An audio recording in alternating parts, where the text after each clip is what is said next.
Good morning, everyone. Welcome to day 4 of the MailChimp e-commerce masterclass series. Welcome, and looking forward to talk to you today about brand, content, and storytelling. Hoping to share a little bit of guidance and some frameworks that can hopefully help you take your brand to the next level.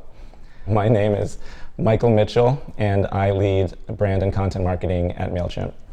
So a little bit more about myself. At my heart, I'm a storyteller. I studied creative writing in grad school, and I've continued to tell stories throughout my career.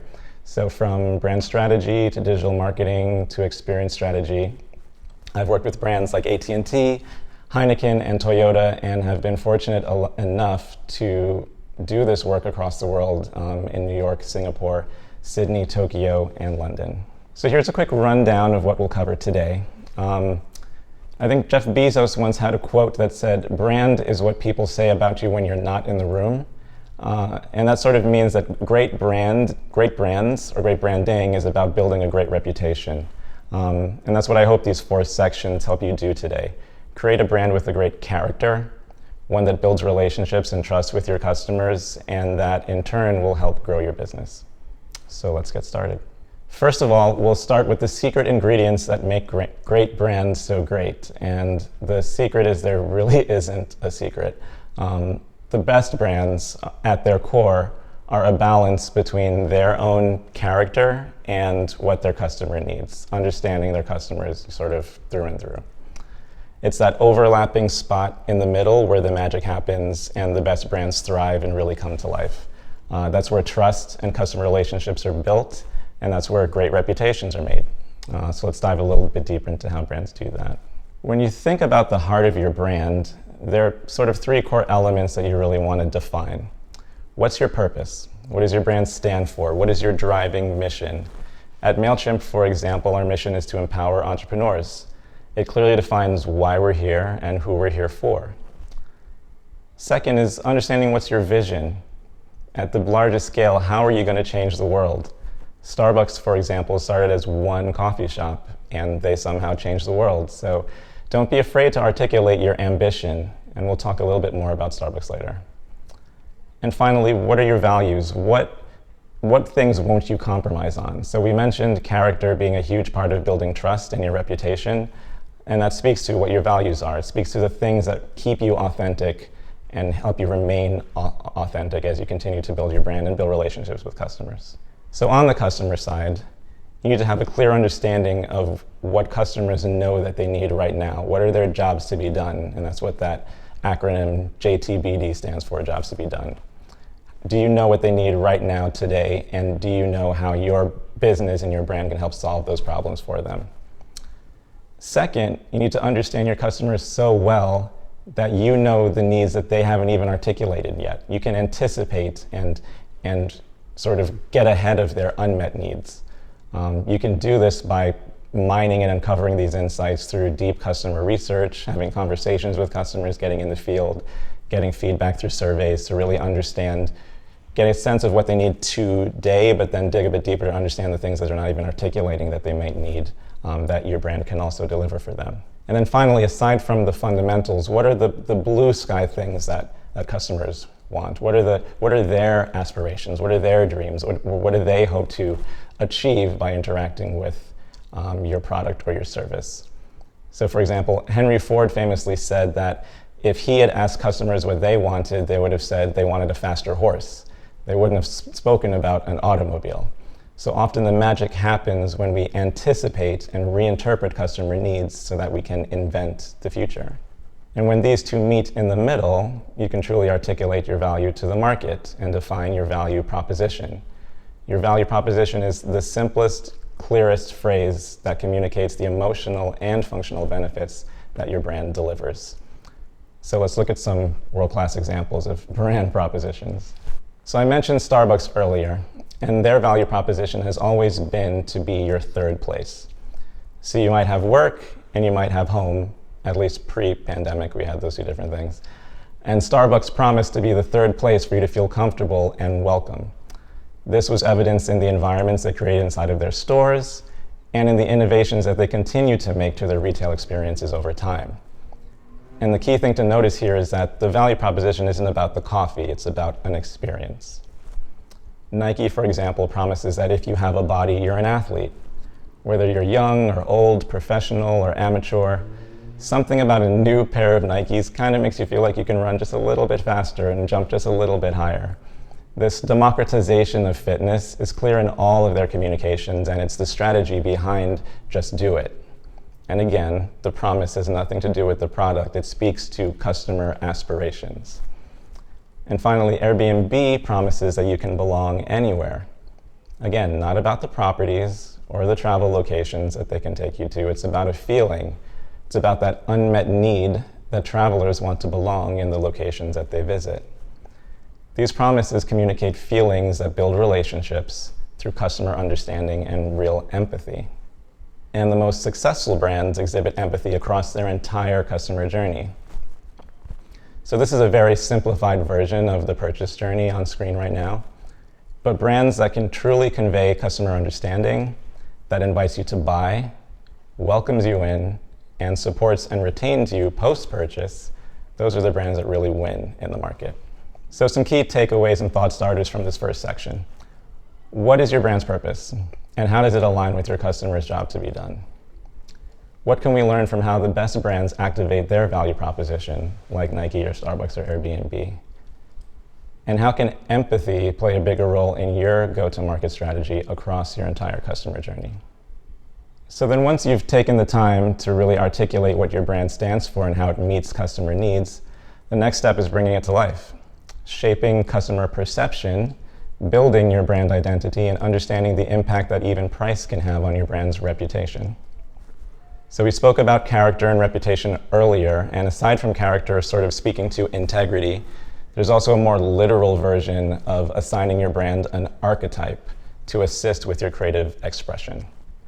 So what's on screen right now is a framework of 12 basic archetypes that represent fundamental human motivations that evoke deep emotions. Emotions ranging from I want to feel safe, I want to belong, I want to feel independent, or I want to master something and really succeed in something. Each of these sort of symbolize basic human needs and aspirations, and they're brought to life by recognizable characters, the archetypes, like a caregiver, a magician, or an explorer. The guidance inside of this framework can help define a brand's role in a marketplace and help define its role in the lives of customers. All the brands here listed are examples. Archetypes are often directional, they're not prescriptive, and sometimes brands can adopt multiple archetypes, but finding the right one can help define your brand's personality, your customer experience, creative expression, tone of voice, and more.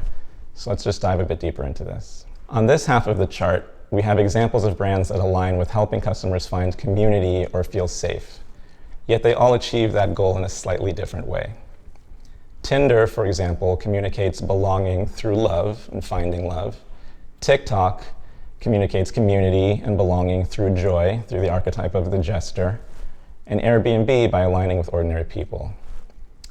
Pfizer communicates stability and safety by taking the role of the caregiver.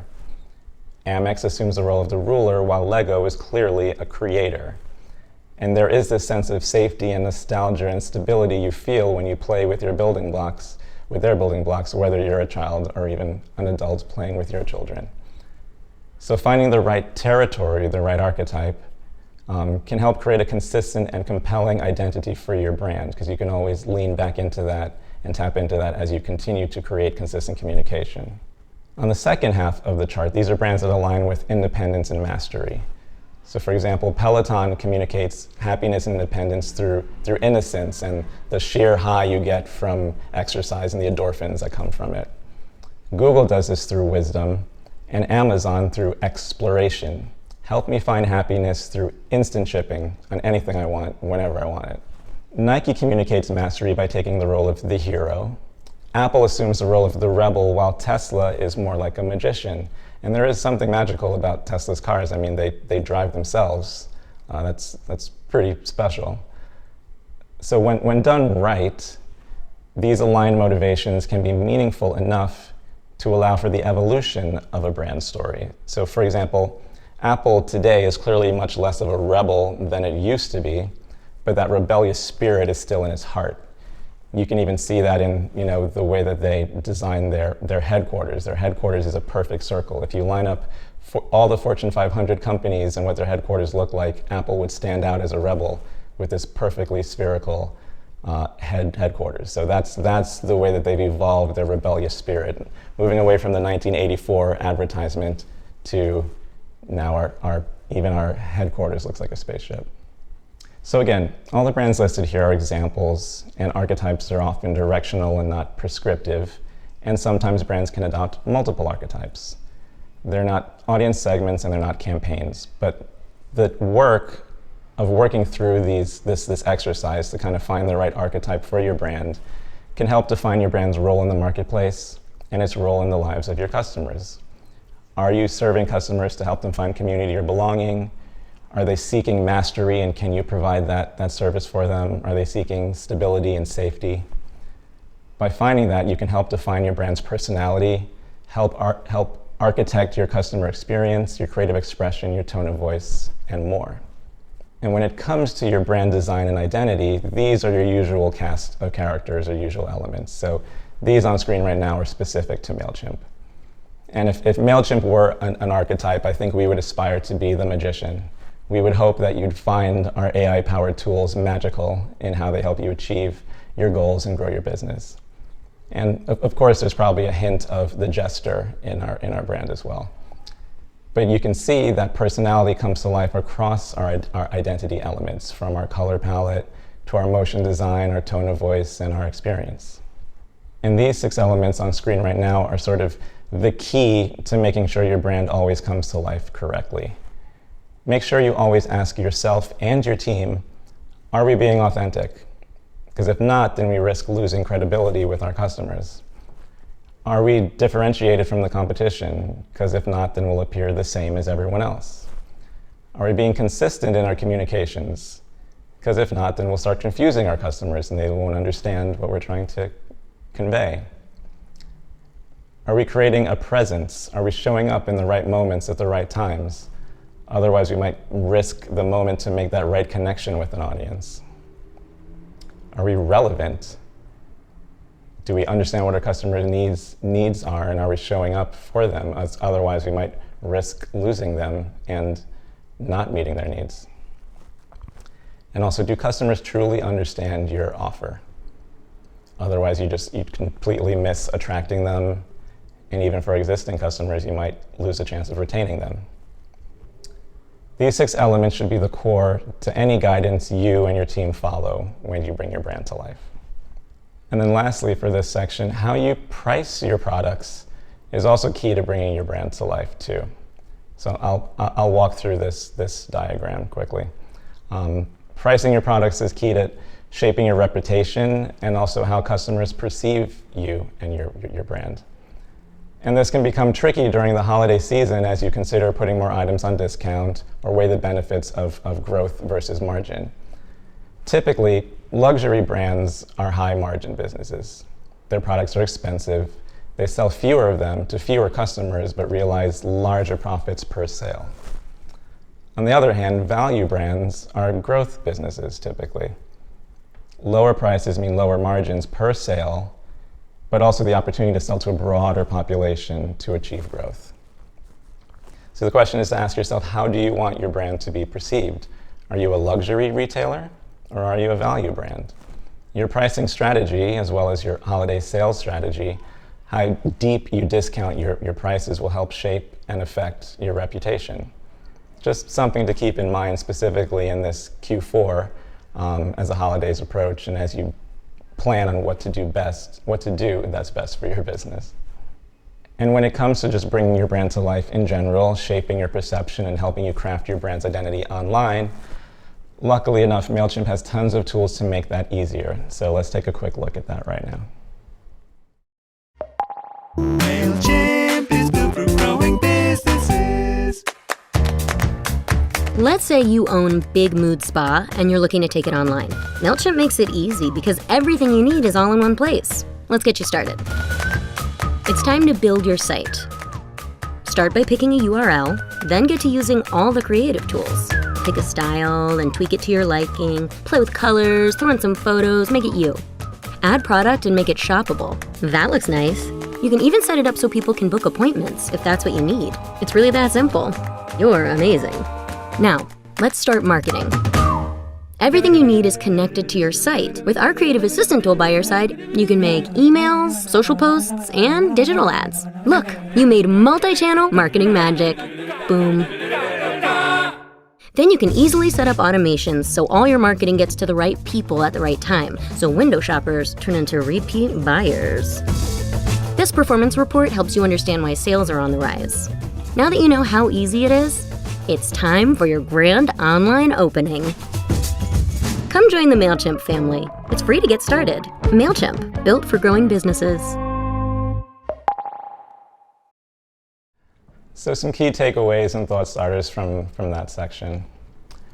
What is your brand's archetype or multiple archetypes? And how can that affect your customer experience? What do you want to align with, and how can that help you bring your brand to life? Where are you on your journey to a full design identity? And what can you do to help strengthen its effectiveness? What are those 6 things you can continue to ask yourself as you begin to build that design identity and personality and brand expression? And how does your sales strategy affect your brand's perception? Where are the opportunities for adjustment? And finally, this section, we're just going to talk more about content. I'm going to walk through a kind of detailed framework that's been popularized by Google and practiced by Netflix called the Hero Hub Help and Heart framework, content framework. It's a simple way to organize content types. It helps you organize your objectives, how frequent you publish, just to help ensure coverage across all of your audiences.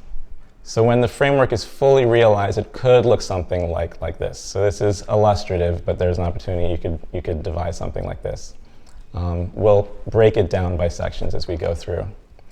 There are a few larger moments across your yearly calendar that can help bring awareness to your brand, and those are mixed with smaller moments and always-on content to help convert prospects or engage existing customers. So let's dive in. When you're thinking about hero content, this is large-scale tentpole events or big moments designed to raise awareness and drive customer engagement. They could be big campaigns or special pop-up events. This MailChimp Masterclass series over 2 weeks is kind of one of those for us right now. They usually take a larger investment, limiting them to once or twice a year, but the goal for that larger investment is to help you reach a larger audience. Hub content consists of more medium scale but really high impact content designed to demonstrate your industry expertise and increase prospect engagement and hopefully drive conversion. So it's good to understand, what are you expert in?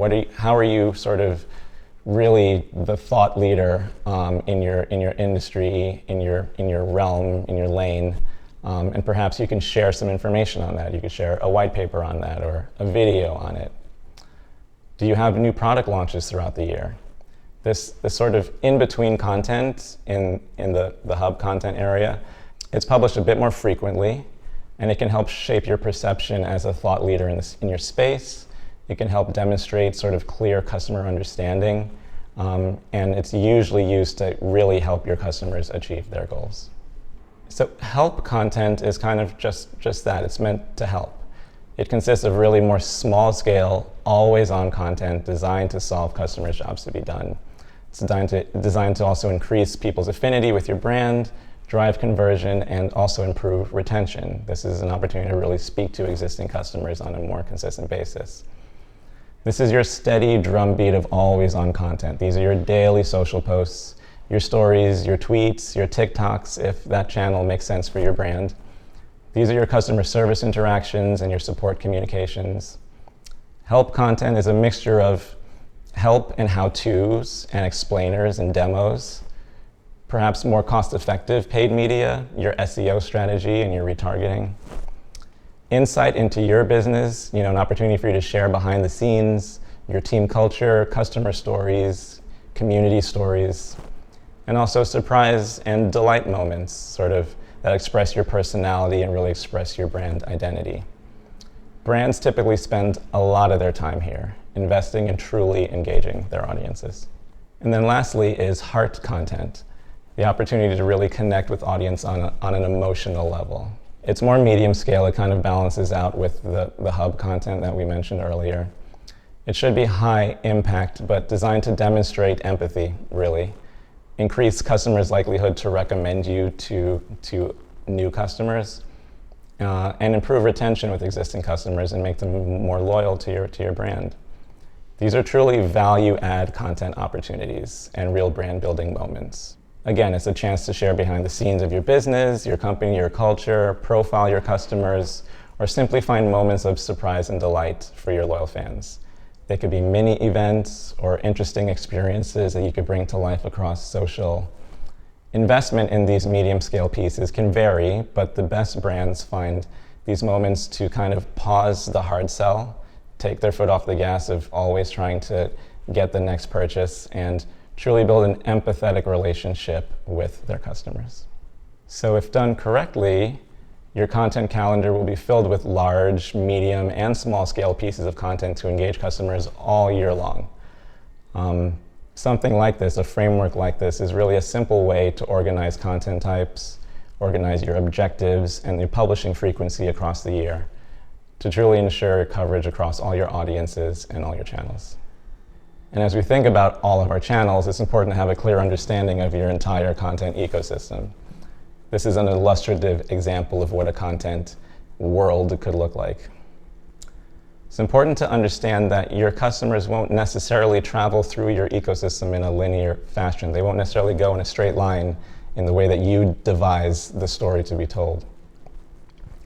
That's why it's really important to make sure that your purpose, your vision, and your values remain consistent throughout all of your communication, so that wherever someone shows up, they're getting the same brand from you at all points in their journey. But you also need to understand the variables. So if your brand's remaining consistent, the variable is your customer. So where are they in their journey? What's their mindset in that specific moment in time? And what is the desired behavior you would like to elicit from them? Is it a purchase? Is it consideration? Is it retention? Is it loyalty? Is it just a smile? These are all the things you need to take into account as you understand what moments in the journey are people interacting with you, and what are the best ways to communicate. So understanding your whole content ecosystem, the channels that are right for your brand, and how they work together to engage your audience, these are all key to effective storytelling and relationship building. And fortunately, we have a great new tool at MailChimp that can help make all of that content creation just a little bit easier.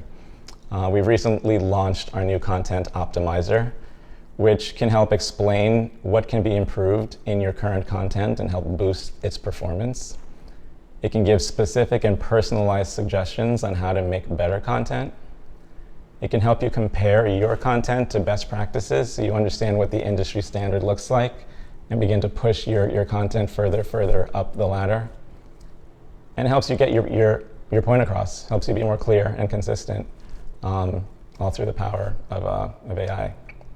So you can visit MailChimp.com to learn a little bit more about our Content Optimizer today. So again, some key takeaways and thought starters from this section. What large, medium, and small scale marketing activities do you have in place right now to help drive awareness, help convert customers, and retain them? What does your marketing calendar look like? And is there a steady cadence to your publishing? What's your always on content? What's that help content that you're creating in a steady drumbeat? And also, what touch points make up your content ecosystem, and how do they work together to tell your unique story? So, in summary, building a great brand is about building a great reputation. And that's what I hope these 4 sections helped you do today. Create a brand with character, one with a unique identity that communicates clearly with customers, and one that helps build relationships and trust that will in turn help grow your business. So I think that's all we're going to cover today, but we did set aside some time for Q&A, so I'm going to pass it to my partner Amy to gather some questions from the chat, and I'll actually come out of presenter mode just so we can all see each other. It's all right. We'll keep going. Um, Yeah. so, the first question, Michael, our company offers two different things. One is a B2B service, the other is a retail product line to customers. Is it best to split these out into two different brands or two different companies or unify it all under one brand? Yeah, so I think it really begins with a clear understanding of who your customer is.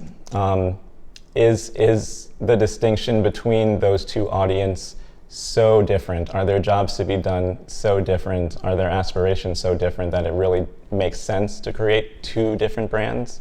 I'm always a proponent to try and keep things simple, try to unify communications so you can keep them consistent while always remaining relevant to your audience. So at the end, it comes back to doing sort of a deep dive into customer understanding.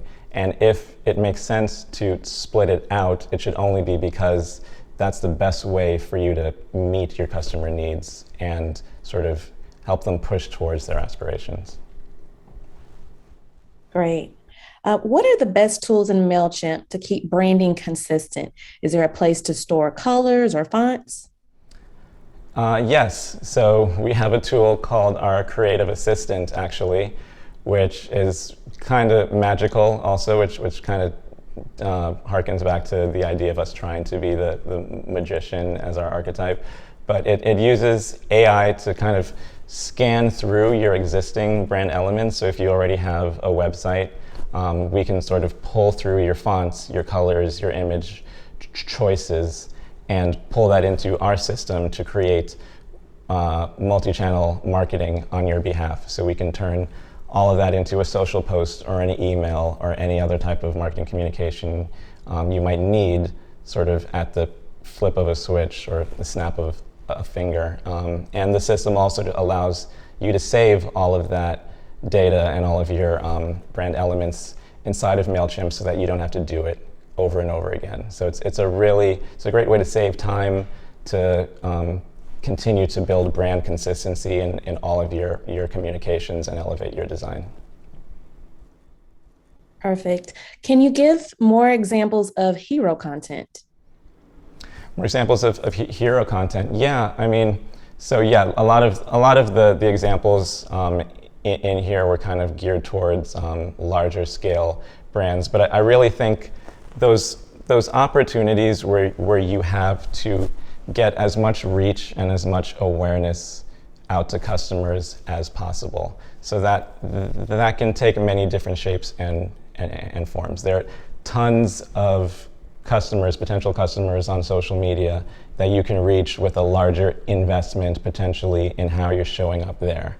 There are opportunities for you to understand a lot of your customers live in a certain location and you can create a community there or set up some sort of experience so that you can reach them where they are. I'm a big proponent of reaching customers where they are rather than always trying to pull them to you. So whether they're on Instagram or on TikTok or happen to be in Brooklyn versus Manhattan, find where your customers are and create that opportunity to reach as many of them as possible. Hero content is really about reach and building awareness so that at a later date when customers really think to themselves, I kind of need a product that does X, they'll have your product in mind when they're ready to make that purchase. Awesome. So, kind of along those same lines, how can a company be consistent if its brand needs to adapt to new values and customer needs? So, how does a brand remain consistent when it's adapting to new values? So, I would argue that values shouldn't be changing too often, and if they do, they're kind of, expanding on existing values. But also there's everything sort of that we're walking through today are sort of the building blocks of sort of the rules of creating a great brand. But there's truth in the idea that rules are made to be broken and brands are meant to evolve. So when your customers' needs change, your brand needs to change with them. And customers won't see that as your brand being inconsistent. They'll see that as your brand being agile. They'll see that as your brand being responsive. They'll see that as your brand really understanding me and the fact that I need this tomorrow instead of what I needed yesterday.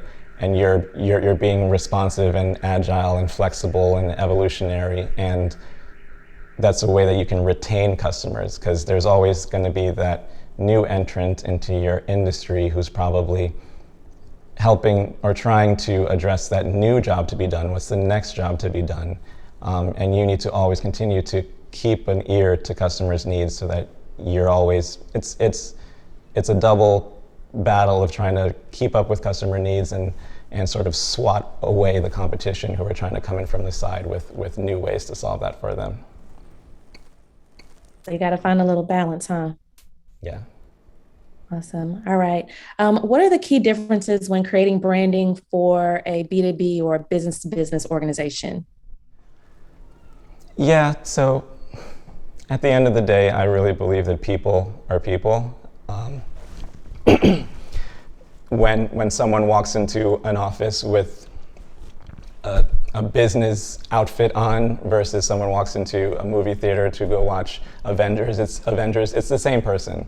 So I think the key to it is really just understanding who that audience is. I'm kind of going to become a bit of a broken record here about audience understanding, but business to business brands, there's an opportunity for much more of a consumer-facing conversation sometimes in business-to-business brands. I think there's an opportunity. You always want to, like we mentioned earlier, you want to build trust, and sometimes building trust means a certain perception that is more business-like. But I think more and more, there's a blurring of lines between business and consumer. That became even more sort of stark during the pandemic, where we're kind of doing work at home. So I think really, again, just boiling down to understanding your audience, speaking to them rather than speaking to what a business person might want, but what is a specific audience looking for you, and what your brand values and your brand value proposition, how does that really meet their jobs to be done? Great.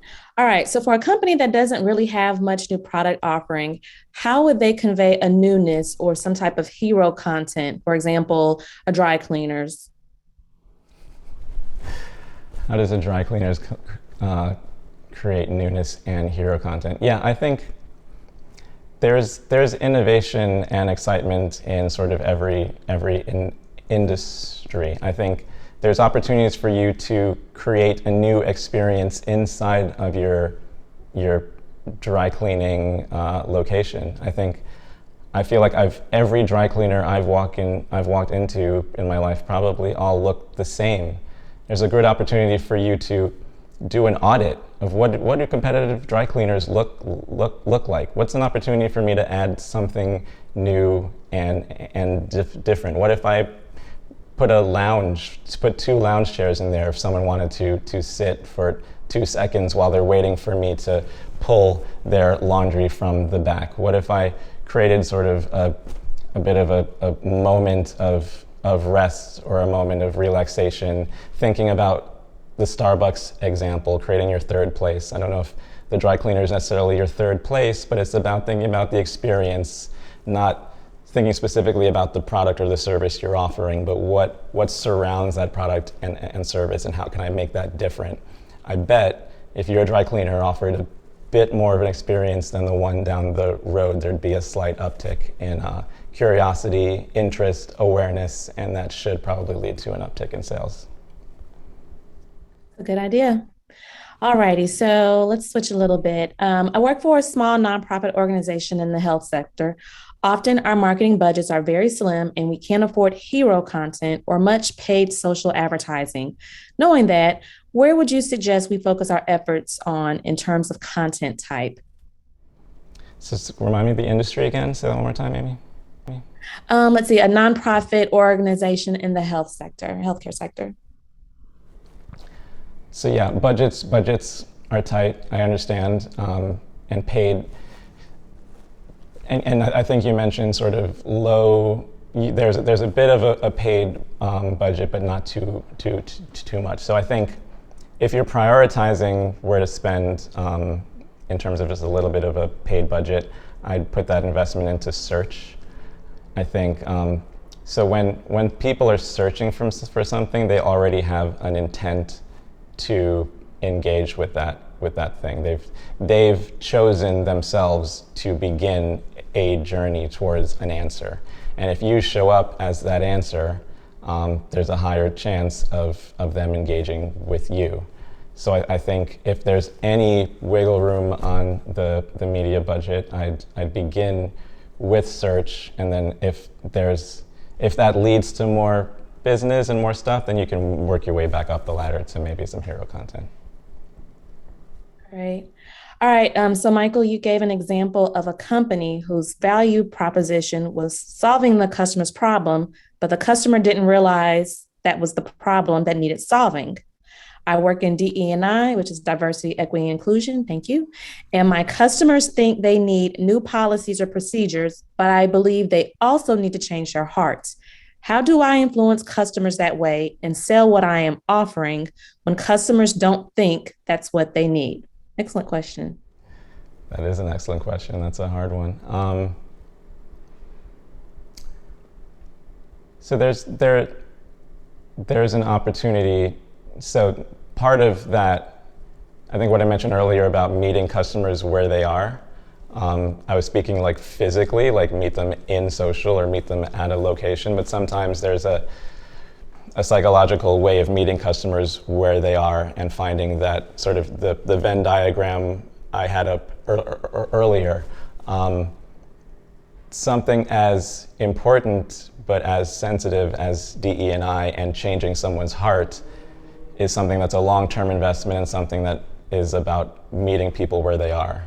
So I think there might be moments in time where you do lead with what they're asking for and opportunities for during those conversations to begin to get closer to what you answer what they're asking for, but get close to the things that they're not asking for that you understand are also part of getting to that ultimate aspiration of shifting an individual person's mindset and hopefully over time an entire company's culture.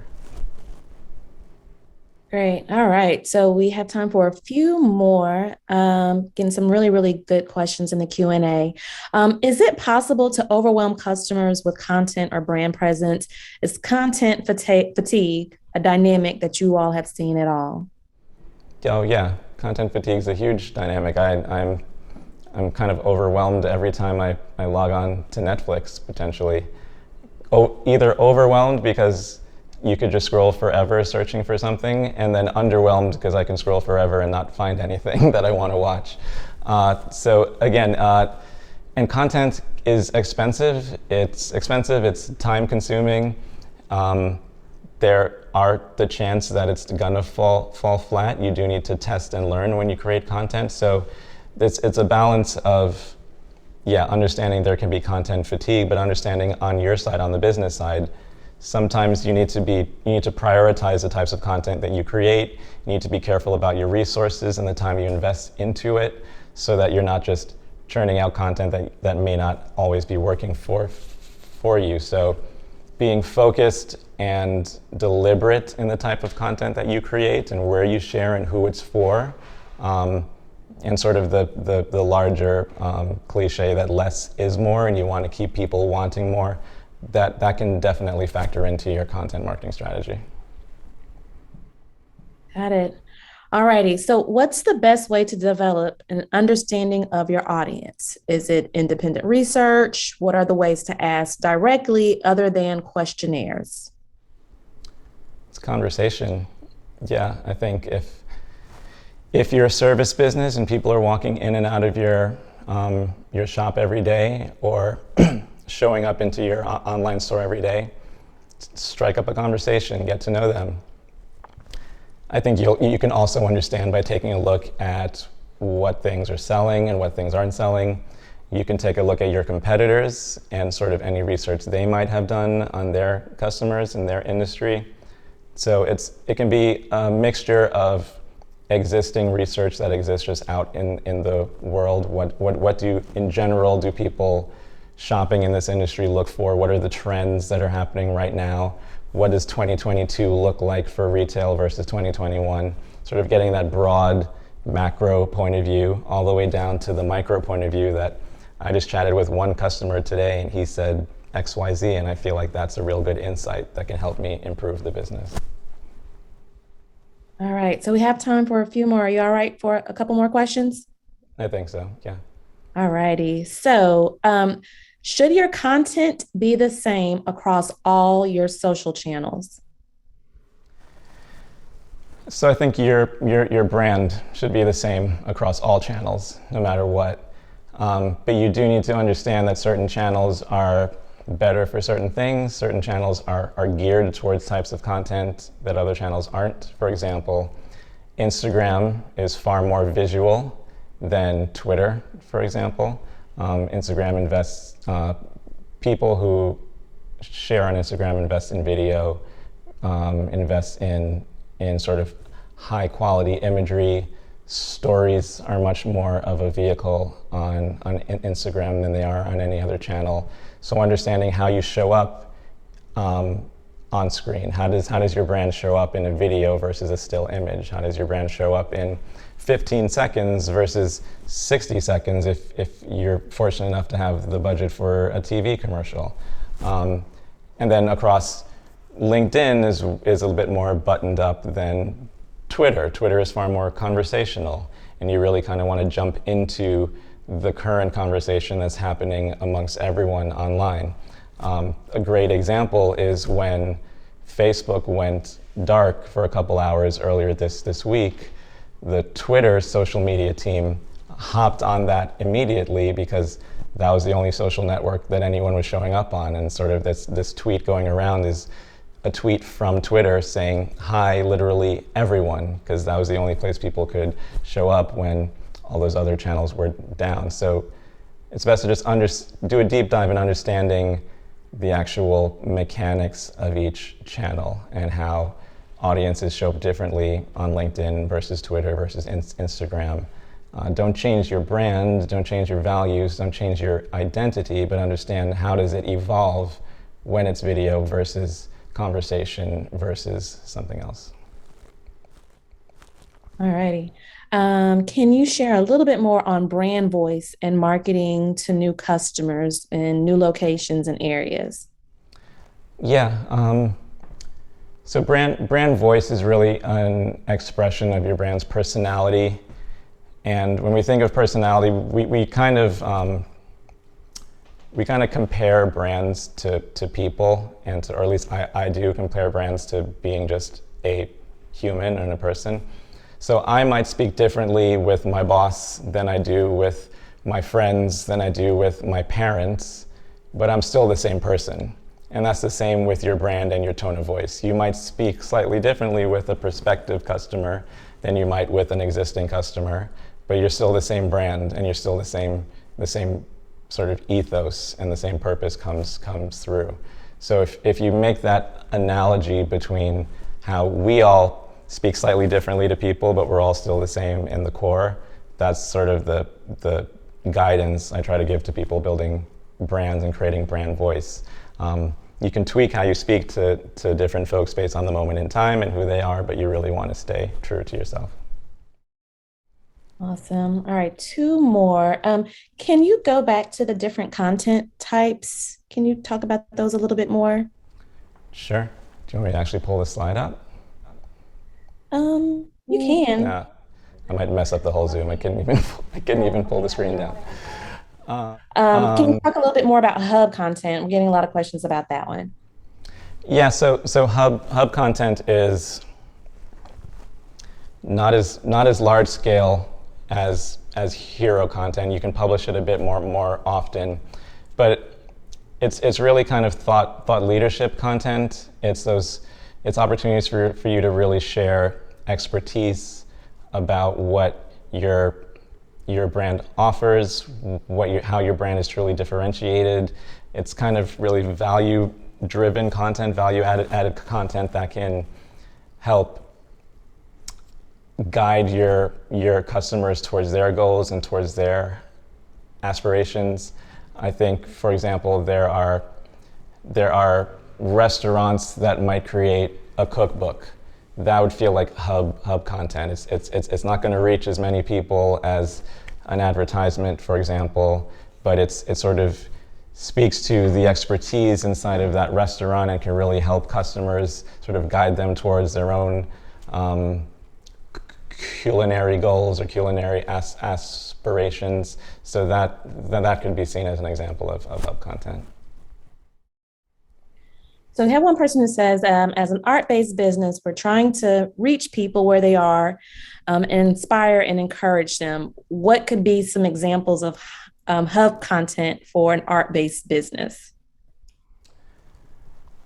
So there could be examples of, I think, if you could create content around how to curate your own art collection. I'm sure it's something I'm interested in, but I wouldn't even know where to start. So kind of understanding, here are the top 3 best online places to purchase art for under, a certain amount of dollars. If for example, you want to help people fall in love with art and get more interested in it in general, that can lead to a purchase at a later date. So kind of really understanding what are the things that can help people fall more in love even with the industry that I'm a part of, that can then have a halo effect on them being more interested in my offering inside of this industry. Okay, last question, I promise. So you talked more about Hero and Hub. Can you talk a little bit more about Heart and Help for content types? Yeah, 100%. This is kind of where you can really have a lot of fun and really just try to, some more New York noise in the background, sorry.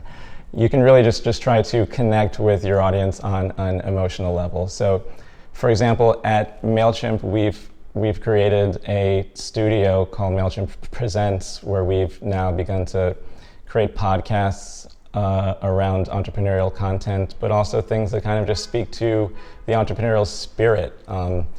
We have a great podcast that speaks to musicians about the song that changed everything for them. I think if our software is if there's an art and science to entrepreneurship, perhaps the software is the science, and sort of this hard content that we're creating in MailChimp Presents is the art of it. And we see a synergy between the artist's mindset and the entrepreneur's mindset. Artists just want to make something and create something and get it out in the world and get as much people to see it and love it. And we think entrepreneurs feel the same way. They just really want to build their business, connect with as many people as possible, and hope they fall in love with it. So that's our version at MailChimp of trying to create some hard content. Awesome. And what about Help? Help. Pretty easy. How-tos, demos, explainers, sort of the things that are really get into the weeds about how can a customer use your product, how can a customer better achieve their goals based on what your product offers. So really getting into the technical, functional benefits of your product and speaking to how-tos, demos, explainers, all of that stuff. Okay, last question for real this time. Nonprofits, any advice, anything that you would want to share about branding for nonprofit organizations? Yeah, so I don't think it should be terribly different than anything else. I think nonprofit organizations are more often than not doing great work in the community, so there's an opportunity to just elevate the stories around the great work that you're doing. Let the work speak for itself. Elevate the neighborhoods or the people that you're helping to benefit through your work, and that should speak for itself and hopefully attract the attention that you're looking for. Wonderful. That was awesome, Michael. Thank you. That's all the time we have for Q&A today. Cool. Thank you, Amy. Appreciate all of you showing up today. Day 4. We have a whole nother week of this kicking off on Monday. So hopefully we'll see a lot of your faces again, and appreciate you showing up. Thank you. Take care.